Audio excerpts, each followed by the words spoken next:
For 27 years, I was so driven and so focused to get the financial freedom, to get money success, and get the someday life. And then you obviously heard the story from my wife, Kim, then when we had to file for bankruptcy and had to start over in 2010, that literally shook me all the way to my core, because it wasn't just about money. It was about, I had to look back and realize that for 27 years, at that time I was 44 years old when this happened. For 27 years, I'd focused my entire life to create this someday vision and this dream. And I was going to be a wonderful dad and a wonderful husband and multi-millionaire and travel the world. And here I was, sitting in my office, dead broke, about to ready to file for bankruptcy. And if I was honest with myself, when I was that day, is I was not a good husband. I didn't have a lot of friends. I had no relationship with my parents. I was so worried about just trying to achieve success, and so worried about what everybody else thought in order to achieve that success and what I had to do to look good in their eyes. I guess woke up that day as like, I can't live my life like this. And I'm not afraid to tell people I filed for bankruptcy. I've had multiple people scam us out of money. We lost over $1 million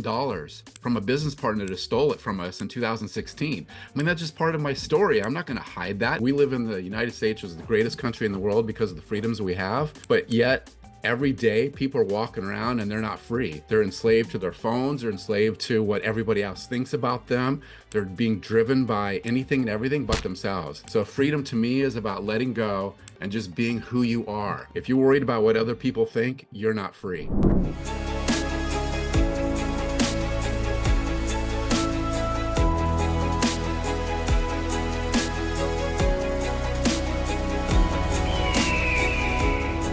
You're tuned into The Freedom Show. We are in the studio having a conversation we're really excited to share with you. Today's guest is Greg Slaughter.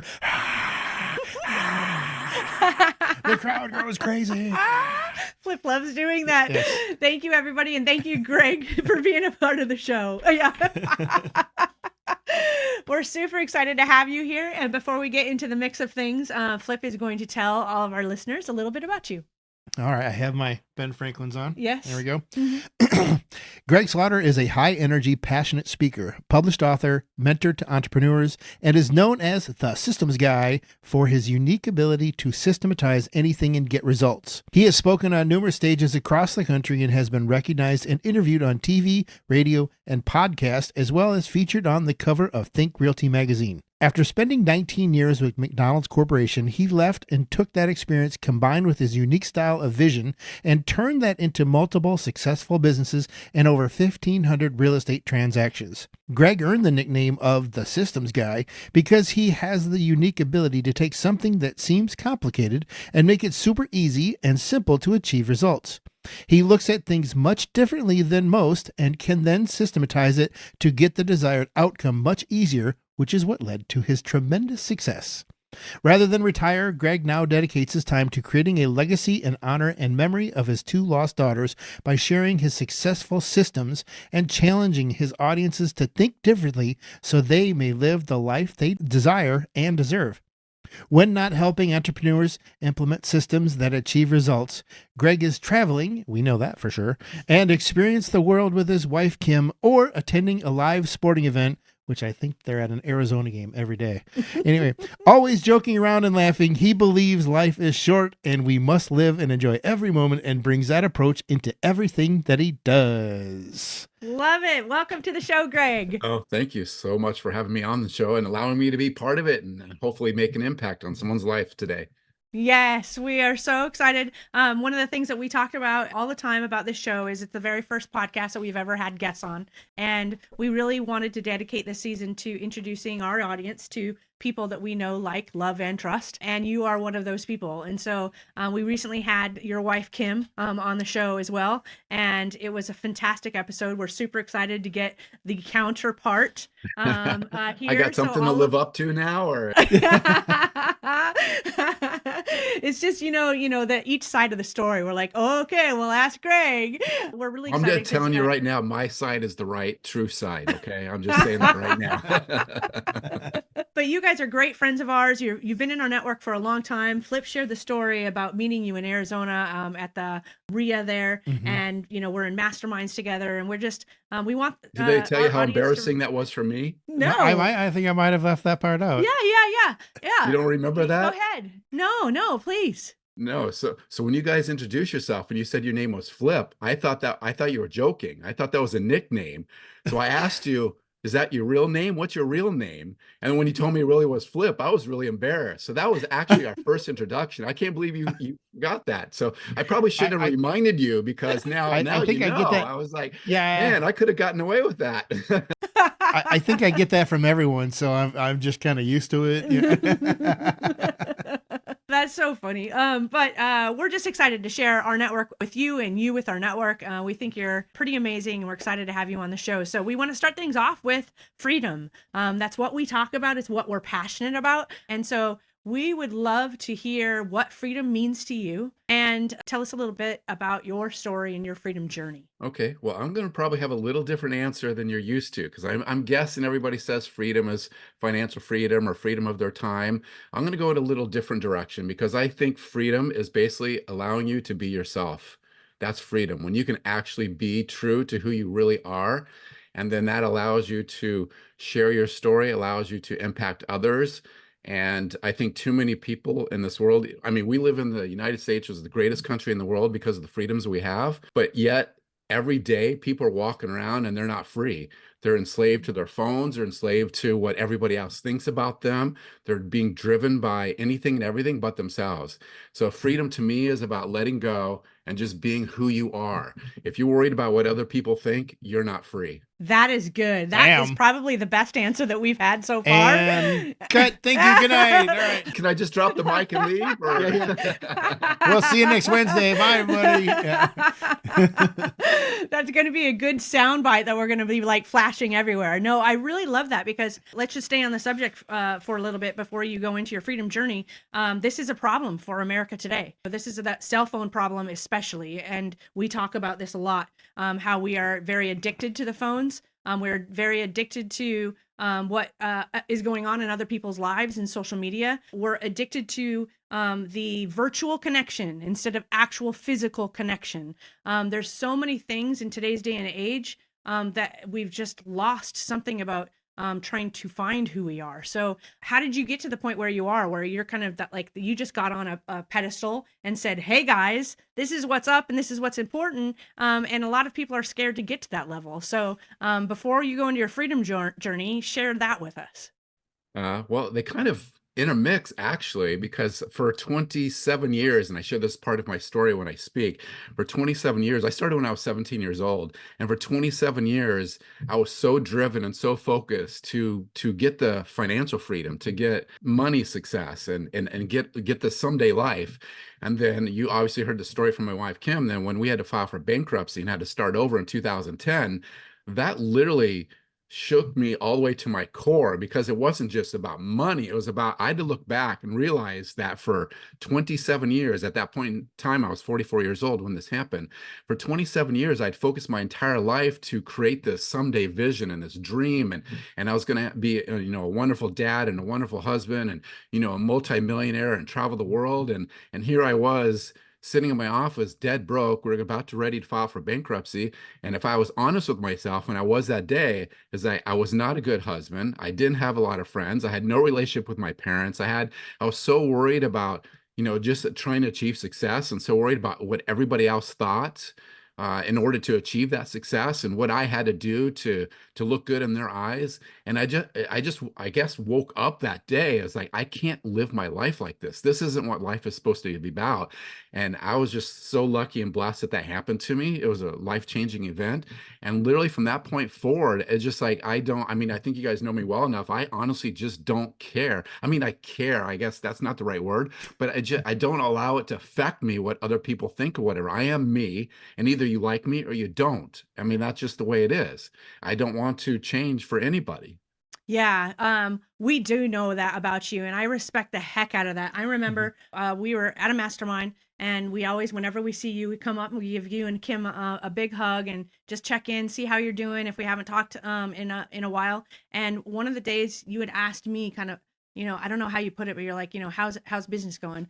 And I was just like, it's crap right now, man. It sucks. We just lost somebody, it's like, I think we are just in a dip of, we lost like maybe a key employee, and it wasn't that business like was horrible and it was crashing. It was just really a crappy season right then. And you were like, man, it's really nice to hear that, because man, when people come up and say, oh, everything's great, everything's running well, I'm like, that's just a bunch of BS. And I just could not stop laughing, because you're right, you're so right. And I love the conversations that we can have, because you do have this no BS feel about you. Like, if we're gonna ask Greg his opinion, he's just gonna give it to us, so be okay with that.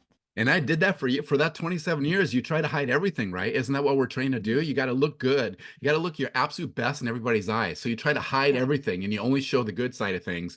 And what you learn is that it's like Wizard of Oz. You open up the curtain, it's a whole nother story. Once you open up that curtain, you put all these people on pedestals and you think they're doing so great. But once you actually dive in, you know what? It's not great. So I just decided I'm just going to open up the curtain, and I tell it like it is, man. I'm not afraid to tell people I filed for bankruptcy.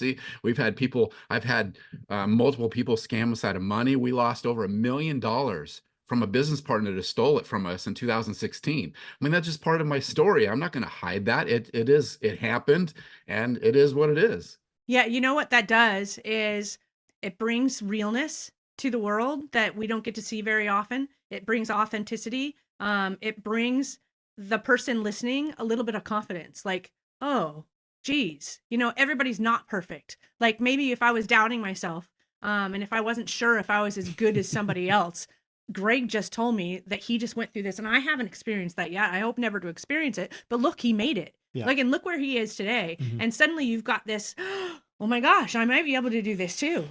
Right. Absolutely. I think that's part of the freedom experience, is that when you can let go and you just be you, at the same time, you can see other people for who they really are, and you can call out people's BS pretty quickly. Just like that day, it's like when people tell me everything's roses and everything's awesome and everything in life's great. Yeah, sure it is, buddy. It's like, and then move on to the next person, because I know I can't have a real conversation with this person. Well, what's funny though is that I remember standing where we were in the hallway, and I remember the look on your face, because you were just like, you're like, yeah, oh my God. Thankfully, somebody finally gave me the right answer, and you said you're so tired of that of people saying everything's great, and then you said, and I'll say the PG version, I said, because those people either are full of crap or don't know crap. That's right. I mean, it was like 8 o'clock in the morning, and I was on the floor laughing. That was hilarious. I love it. So speaking of your freedom journey, this really, you're right. What you just said, because of your definition of freedom, this really was the moment of freedom for you, right? When you just said, I'm going to let it go, and I'm just going to be me. So talk to us about the difference between, like, what is the before and after? Like, what was life like when you and Kim started getting into real estate? She explained that you guys were doing active real estate in order to get the income to do the buy and hold and be a passive investors. She walked us through that story. And then she said, after the bankruptcy, then you guys started all over and you did it again. That bankruptcy point was your freedom trigger, right? So tell us about the difference between before and after. Well, when I had to look in that mirror and literally look at my life and be honest with myself and where I was and what I had achieved, or I should say lack of achievement, or what I didn't achieve for 27 years, I was like, I got to do something differently. This is not acceptable. And that's when I set out on the journey, and I didn't know how to do it at the time, but I set out on the journey as I still want financial freedom. I mean, obviously that's still a goal. Everybody wants financial freedom. However, I'm not willing to sacrifice. And it was at that day in that office, I created this motto where I said, no sacrifice, no regrets. No sacrifice, no regrets. I literally said that to myself hundreds of times every day for years. And I don't know if you guys, do you know that song by Tim McGraw, Live Like You're Dying? Mm-hmm. Yes. Yep. That became my theme song. I literally played that song every single morning, probably for 4 years. And there was many days where I played that song 3 or 4 times a day, just because I had to reprogram my own mind, because for so long I was so concerned about what everybody else is thinking, what I need to do for success. And I just need to live life and be me. And what I found is afterwards, success came so much easier because I took that approach. People were more willing to work with me. People were more willing to do business with me because I was real. And that just kind of fueled the fire and just kept that made it even stronger. And then when we're starting to get success in other areas of our life, and I fixed our marriage, I fixed my relationship with my parents, and thank God I did that, by the way, because my dad just recently passed away, and he passed away as I was giving him CPR. So I literally watched him pass away right before my very eyes. And I remember thinking that the moment he passed, the very first thought that went through my mind was, thank God. Thank God that I had changed my way, because otherwise I would have, it's still a little fresh. So I'm sorry if I get a little emotional, but it was just like 90 days ago this happened. So, but I just remember thinking, thank God this actually happened, that I had the opportunity to change my life and develop these relationships and everything. And I was so grateful and thankful. I know that sounds weird, that that's what I was thinking at the moment my dad passed, but that was literally where my mind was like, oh my God, I'm so thankful that I went through that journey and was able to do this. Oh man. So thank you for making me cry. Yeah. But Both slaughters made us cry. Okay. today. Check that off your bingo board. But I think that was just an important story, because so many people have so many regrets in life, especially when somebody they love dies and they didn't overcome like an anger or a fight or a word said wrong, right? And that there's just so many stories. And to hear somebody say the story that you just told, like that's a game changer, right? And you get to hear that story, and why probably we got teary is because you suddenly put yourself into your shoes, right? What if that was me? Do I have any regrets right now? Do I need to go talk to somebody right now? I just think that is so freaking incredible. Flip, I'm gonna let you talk so I can just stop crying for a second. Okay. Yeah, I don't know how I can top that. Insert joke here. Yeah. So, well, I will go into the other thing that I just wanted to speak to that point first. The other thing that I wanted to say, and I want to say this out loud because you hit on another key point, is that Flip and I are very adamant also of just being transparent and real. Like it's not all rainbows and sunshine all the time. And it's okay to share that with your clients too, because your clients appreciate authenticity. They appreciate the real thing. They appreciate somebody that's going to tell them the truth, even if the truth sucks. And there was a mastermind that I was in, and I will never, ever forget this. And I was on a panel, and they were asking me questions, and they said, tell us a story about why, you have such a high success rate on being able to raise capital. And I said just that. I was just like, I'm just the real deal. Like if you ask me questions and things are crappy, I'm going to tell you things are crappy, but I'm also going to tell you that we have a solution and we're working on it. We are going to fix it. And so they just appreciate that so much. And the jaws dropped. They were like, what? You tell them when things are bad? You say the truth? Like what? I had the same exact experience. And I think that reaction is because it's so rare. Everybody just wants to hide it. Or when things go wrong, they just turn around and, with their tail between their legs and run the other direction and, try to fix it behind the scenes. I mean, I told you that we lost $1 million in 2016. What I didn't tell you, that 3/4 of that money was someone else's money. It was private money that I had raised that we got scammed out of. And so that was a tough day, but I wasn't going to hide it. And I had to go share with our private money lender that, hey, this Nimrod just stole, our money, but your money is safe because I will never allow any of my investors to lose money. And he got paid every single penny back. We worked it out. He got paid interest on that money as well, because it wasn't his fault that this idiot stole the money. It was my responsibility. So I took full responsibility. Obviously, he didn't get paid as quickly as he wanted to, but that's why I paid him interest. So he made out in the long run, but I think he respected that. He actually referred other people to me, and it all worked out in the end. Yes, we tell the exact same story. This is the first time you've told us that story. So for those of you listening, this is why we share our network, because these are the type of people that we surround ourselves with. The people that we would do business with this person. We would put our money into, this person. We would follow and take their advice. We'd call them up when something's going wrong. So I love that you shared that part of it. So Flip, do you want to ask this question? I was going to let you ask this question. Yeah, so I want to hear the whole story. Well, yeah. So it's in your bio a couple times. And I'm curious because we've known you for a while, but I never have known you as the systems guy. So how did this come about? Where did you get this nickname? Okay, actually, it's a kind of a funny story. And so obviously my background was I was with the McDonald's Corporation for 19 years and I started there when I was 17. So everything I do in my life is a system. Drives my wife crazy. I'm sure she probably mentioned that at some point or something. She always does. But everything in my life is a system. Every business, and that's partly why I've been able to be successful in every business because I run it like a McDonald's restaurant. And I run my personal life like that as well. Well, I was running an investment group in Phoenix and I'm going to say around 2013 or 14, right around there, we started this group.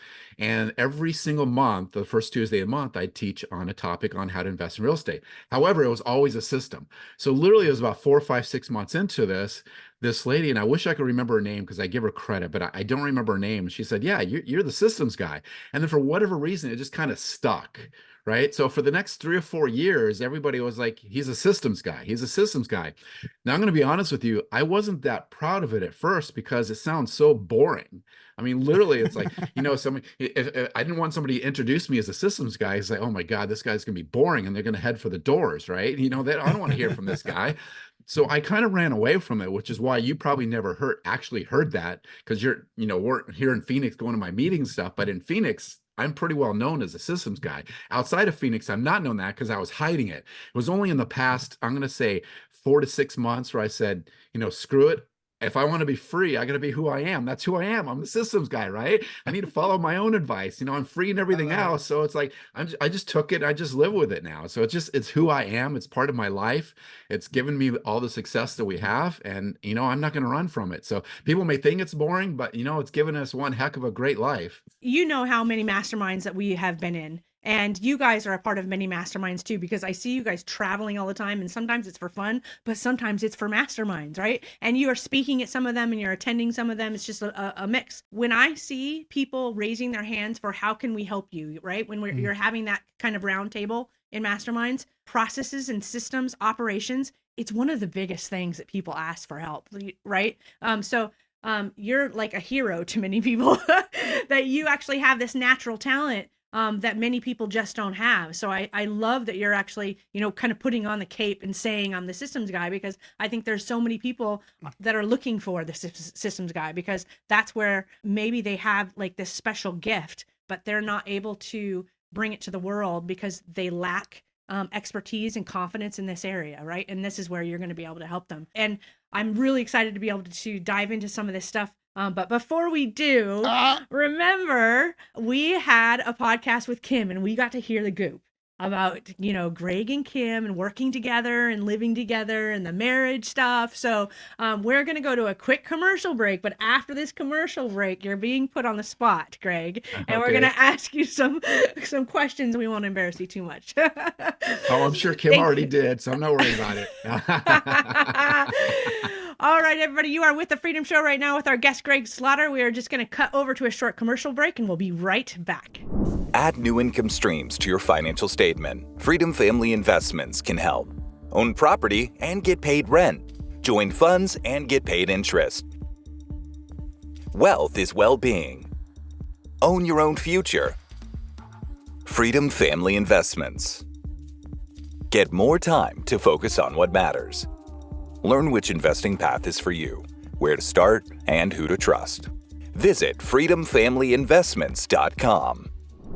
And welcome back. Thank you so much, Greg and Flip. I just want to say thank you real quick because during the commercial break, during Kim's, they were like little schoolgirls talking. And I was like, hey, guys, we got to start the podcast. I was not a schoolgirl. And I'm definitely not a schoolgirl, so that's not part of who I am, so I can't be that. Okay, so we're going to talk about marriage. We get asked a lot about how do you guys work together without killing each other. So let's start with the working together. Kim told us a story about how you were working at McDonald's, and then you left McDonald's. And let me just kind of paraphrase what she said. He wanted to get into real estate full time, and he wanted to leave his job. And I was like, That's scary to me, and I did not support him. That So, is true. so I can't imagine like leaving this security and going on this road, and you guys were there was some friction there, and I imagine a lot of married couples, or even if you're not married yet, I bet you're having similar conversations, because I hear women say, "My husband's not on board." I hear men say, "My wife is not on board." So please tell us how you got through that phase of your life. Oh wow, yeah, because that was a struggle. I mean, that was a real struggle. I'm not gonna lie. This is part of being honest, right? So, uh, unfortunately, and I'll be the first one to admit, and she may not have said this, but I probably didn't go about it the right way, first of all. So I'll be the first one to admit that. And the reason I say that is because at that point in time, I'd been with McDonald's Corporation for 19 years, and I already knew I wanted to get in real estate. I knew I wanted to get in real estate when I was 17. So this was always in the back of my mind. And when I got a first rental property a few years prior, once I got a taste of that, I knew this is what I want to do full time. I already knew I was leaving McDonald's Corporation and do real estate full time. And I was not willing to go back. I was done with corporate America. I was just done. So when I left, I was willing to sacrifice everything, including the marriage. I know that sounds bad, but I'm going to be honest with you. That's exactly where my thought process was. Because when she wasn't supportive, and she can confirm this, I literally told her, either you get on board or I'm going without you, because that's the only way this bus is going. Now, I don't recommend that to people, so I'm not telling anybody to do that, but I'm just telling you that's how it started. So I was just as much to blame as she was. I mean, I could sit here and joke she wasn't supportive, but I really wasn't supportive of her either and her thoughts, because at that point in time, I was just ready. I'm done. I can't live my life in corporate America anymore, and I'm done. So probably the next few years wasn't the best years of our marriage. Okay. So I'm just going to tell you that the way we worked it out is because I was able actually to systemize it and process it. Again, I'm the systems guy, right? So I hate to keep going back to that, but I really did. So I sat there and thought about, well, how are we going to be able to work together?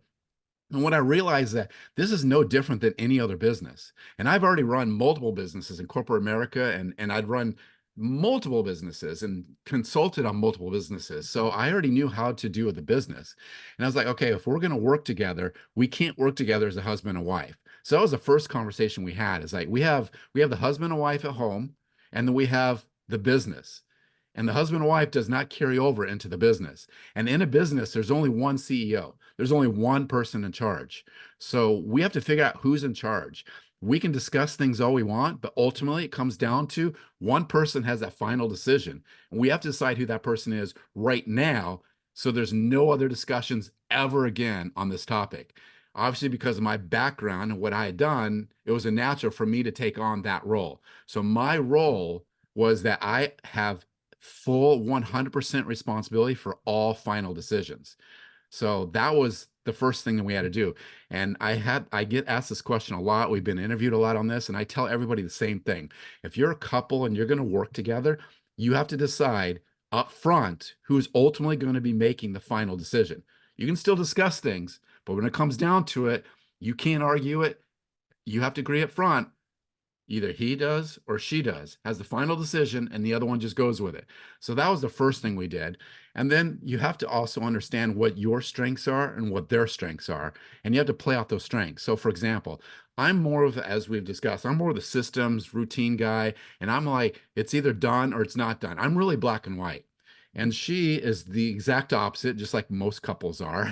She's the exact opposite. She's more of the relationship. She's more of the get to know you, your family, and your pets, and all that kind of stuff. I'm not like that when it comes to business. I'm not. I'm just like, do your job, you get paid. I mean, that's it. Right. So knowing those strengths and weaknesses, we're able to patch those together. So, for example, in real estate, when we're flipping a lot of houses, I can make sure we hit budget. I can make sure that we get contractors, and I can ride the contractors hard to get the work done. But she would follow right behind me, and she'd be the relationship part of it. We would joke all the time. So I'd come in there and ride them hard, or they might get pissed or upset or whatever, because it's like, you have deadlines. You have to meet these deadlines, and and I'll ride them hard on that. But then she'll come around and say, "Oh, how's the family? How's the pets? How's the dog?" or whatever. So she was able to come in behind me and actually I won't say repair the relationship, but make it better. And so there's more of that family atmosphere. But we understood our roles. So she wouldn't play in my role, and I won't play in her role. I mean, I think we could do each other, but not nearly as well as the other person can. So understand your strengths and allow the business to show off your strengths. And I think that was one of the reasons we were so successful, is because we were able to jump into both of our strengths, and it really came into play in our businesses.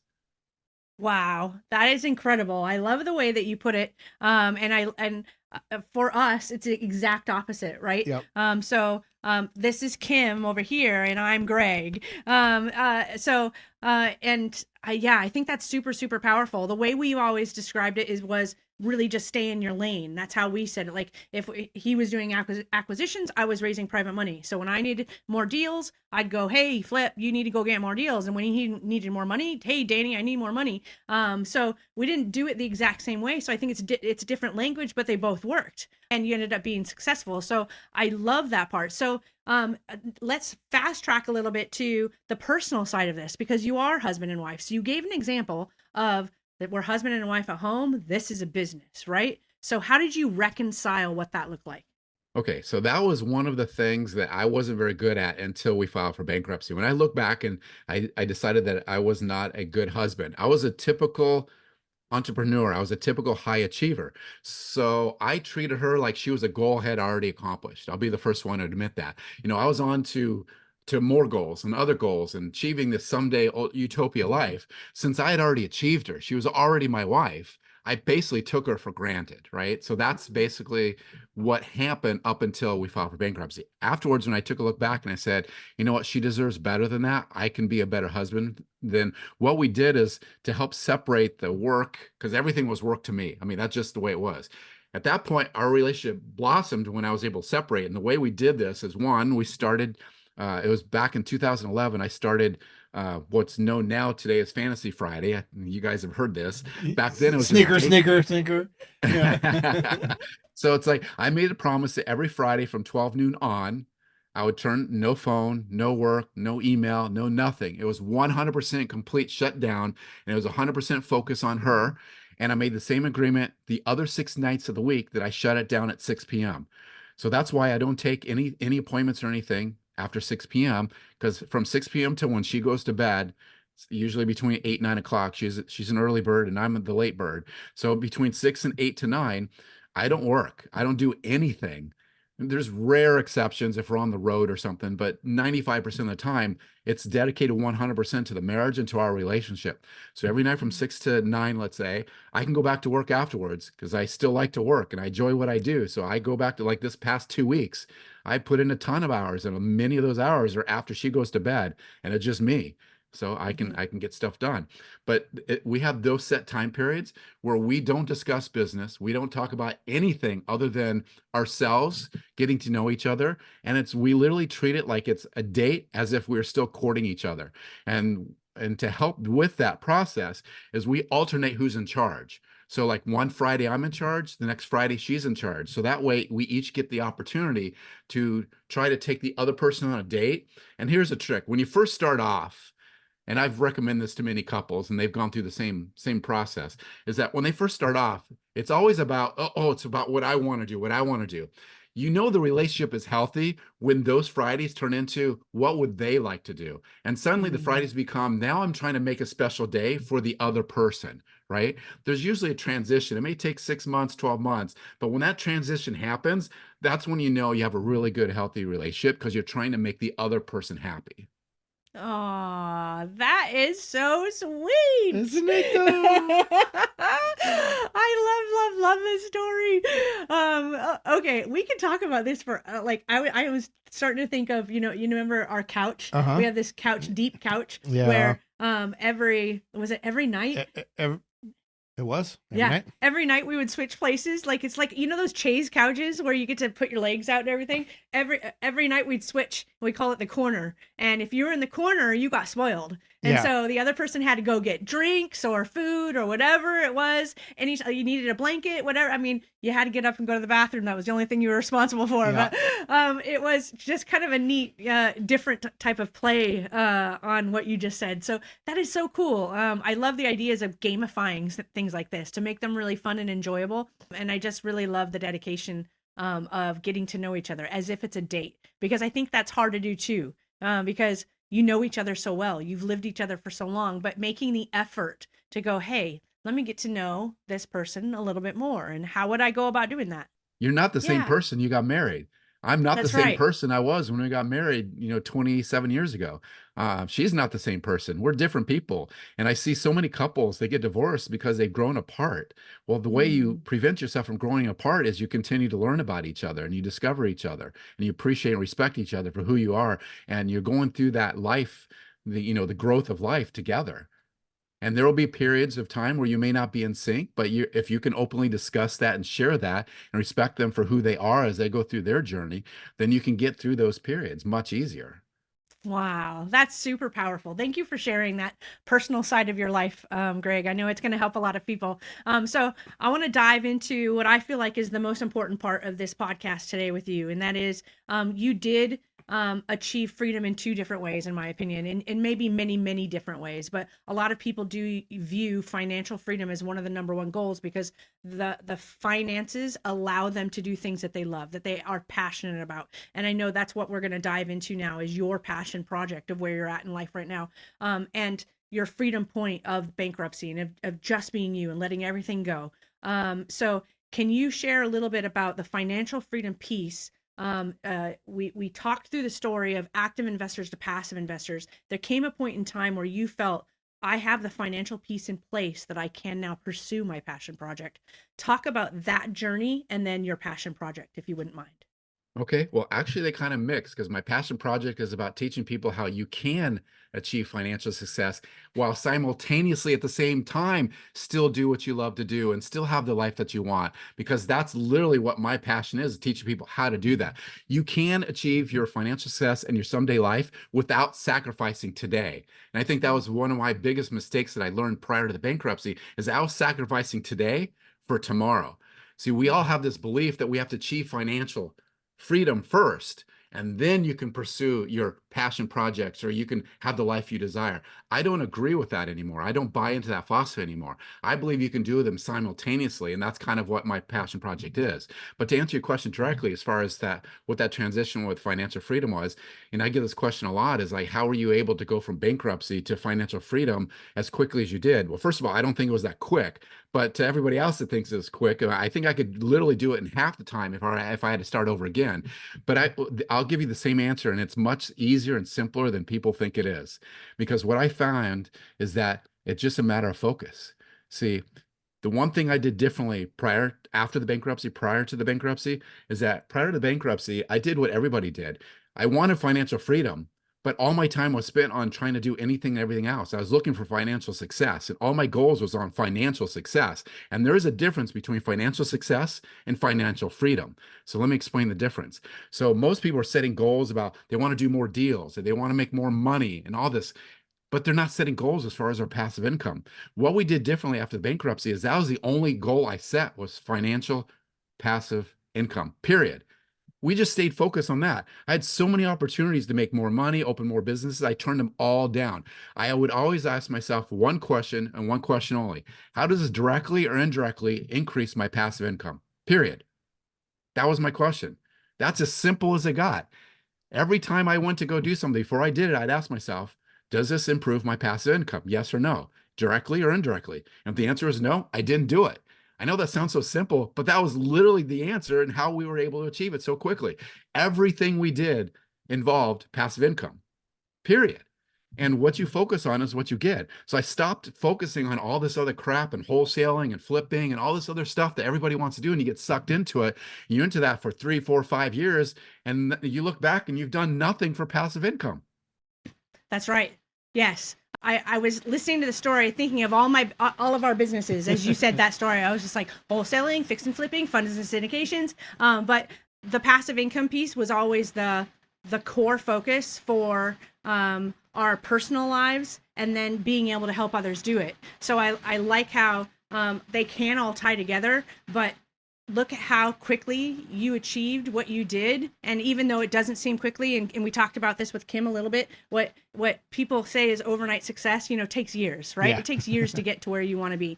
But being able to have that pure focus and knowing what you want, I think that's part of the problem is we see so many things happening and we just don't know what we want. We haven't defined it. So where it was that bankruptcy moment, right? That really kind of lasered you into this. Is that how you defined what you wanted? Yes. Well, I knew when I was 17 years old I wanted financial freedom, and there's a whole story with 17. When I was 17, my parents didn't give me something I wanted, and I was a spoiled little brat, and I got upset, and I basically said, I'm going to become a millionaire. I set a goal to become a millionaire because I never wanted to deal with money again. So that's how the process started. So I knew in my mind I wanted financial freedom, but I set the wrong goal. I set a goal to become a millionaire, and when I was and that was my entire focus for 27 years. I'm going to become a millionaire because to me becoming a millionaire was the solution. But what I really wanted was financial freedom. And Yeah. there is a difference. I didn't understand the difference, but after the bankruptcy, I understood the difference. It's like, I don't care about my money. I don't care about my net worth. I don't care about any of this. The only thing I care about is my freedom. That's the only thing I care about is my financial freedom. If it's not getting me financial freedom, then why am I doing this? That Yes. was the wake-up call, because when we were bankrupt and I saw how much money we made, I mean, we made so much money and then we had nothing to show for it, literally nothing. We're starting over. I'm like, I'm not doing this again.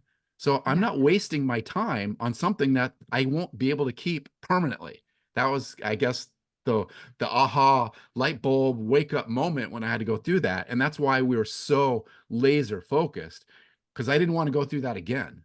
Yeah, that makes complete sense. And I love this story so much. Just it applies so much to what we talk about all the time. And it's a totally different take. And it gives everybody, like we said before, just the confidence that look, Greg and Kim did it and they didn't give up and they had the perseverance and they learned a lot of freedoms along the way and they had joy in the process of not really focusing on a goal line that kept on moving, right? So tell us about your passion project. Tell us how you are helping others live the way you really kind of lived post bankruptcy. Right.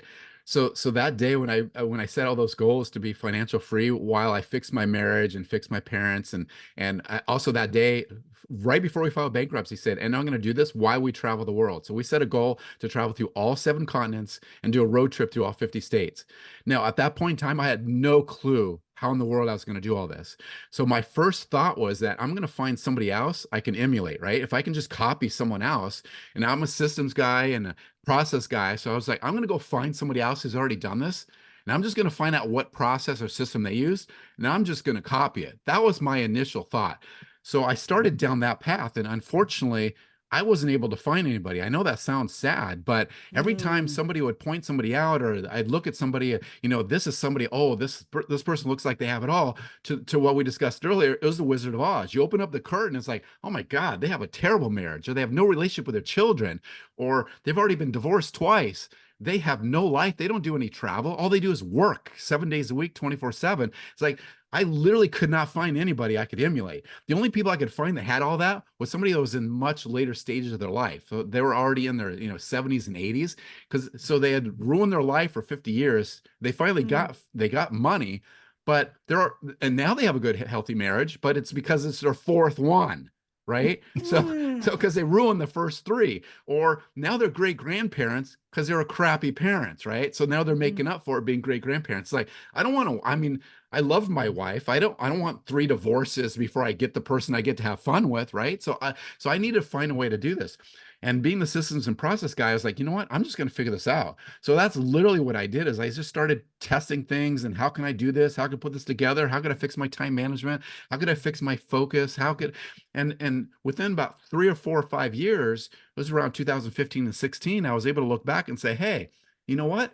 We're getting some pretty good success here, but how could I speed this process up? So I started looking with my process mindset. It's like, what did I do? What did we do that worked?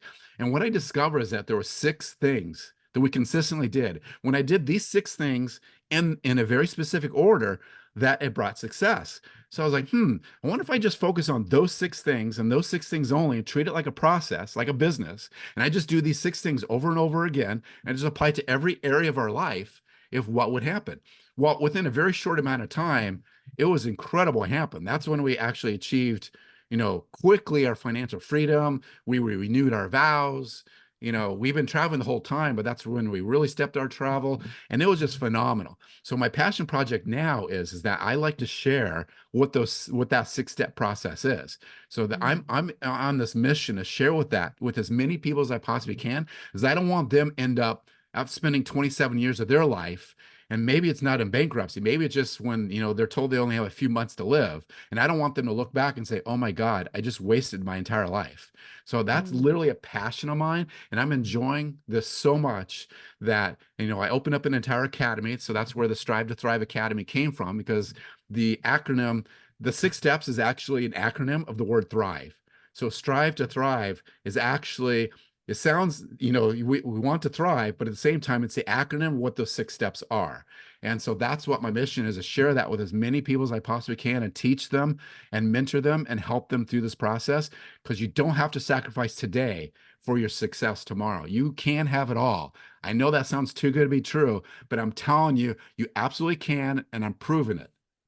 I love it. I love it. So tell me about who. I know this is for entrepreneurs. Is this for? We have a lot of people that follow us and listen to these podcasts are both active investors and passive investors. So I know this is for active investors. Those are the entrepreneurs that are out there getting their hands dirty, right? So this is absolutely for them. What about our passive investors who might be doctors, attorneys, high net worth, tech employees? Is this something they can apply to their lives as well? They would be able to apply a large percentage of it, but not all of it, because when we get to the time management piece, you got to be able to control your schedule. Now, part of Okay. it is, as an entrepreneur, is you own a business. So to me, like if you're a doctor or a dentist or something, you have your business, so you can't control your business. So if you have the ability to control your business, then yes, it absolutely can. You can absolutely use these 6 steps, because part of the process is we teach individuals, I help individuals take control of their business, because most of the time entrepreneurs are run by their business. So either you're serving the business or the business is serving you. And unfortunately, it's usually the wrong way, right? Yep. So if you want to make a massive difference or change in your life, you got to take control of your business. The business is there to serve you. Yes, absolutely. And we do know a lot of physicians, especially dentists, who own their own offices, right? And it is backwards for them. So depending on who you are, where you're listening to this, I really wanted to ask that avatar question, because some people may have thought this isn't for me, but I wanted to share, hey, I think that this might be for you, because I love the life that you and Kim are living. Everything that you said here is true. It isn't a bucket of BS, right? If you have heard Greg on this show, he just doesn't deal out buckets of BS. Nope. Like, he's the real deal. So if you need help in this life, I think this is just going to be so incredibly powerful. We've struggled with this ourselves as we've continued, and we are so fortunate because such of a team. We didn't even have the chance to learn from Greg this particular thing. We just ended up hiring enough people that we got our freedom back. So we did it a little bit differently, but we certainly could have gotten there faster if we would have been a part of what Greg is teaching here. So I'm super excited. How do people get in touch with you? How do they find you, Greg? Okay, so well, they can always find me on social media. So I'm on both Facebook and Instagram at Greg Slaughter Legacy. If they want to learn more about the Academy, they can go to strive2thriveacademy.com, and that's with the number 2. So strive2thriveacademy.com. And you can also just go to my website, gregslaughter.com, and learn all kinds of things about me, and that'll give you access into the Academy as well, and all kinds of freebie stuff that I give away and that kind of stuff.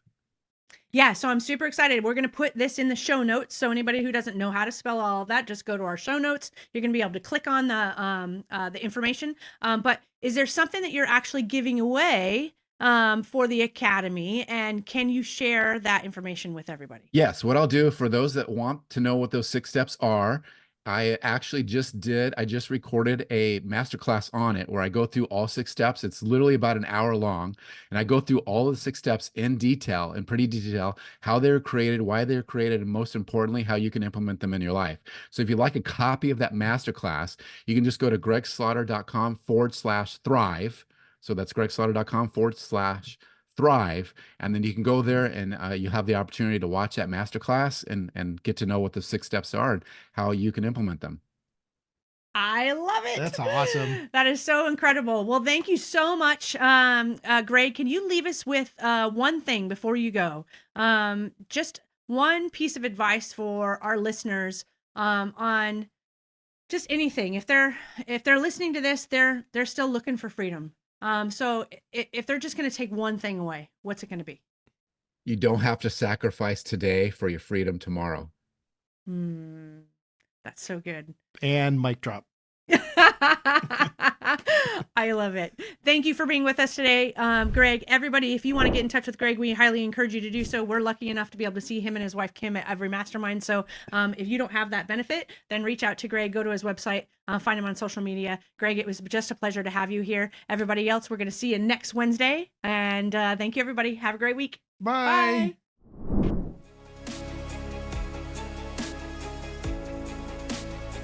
Nothing on this show should be considered specific, personal, or professional advice. Please consult an appropriate tax, legal, real estate, financial, or business professional for individualized advice. Opinions and information on the show are not guaranteed. All investment strategies have the potential for profit or loss.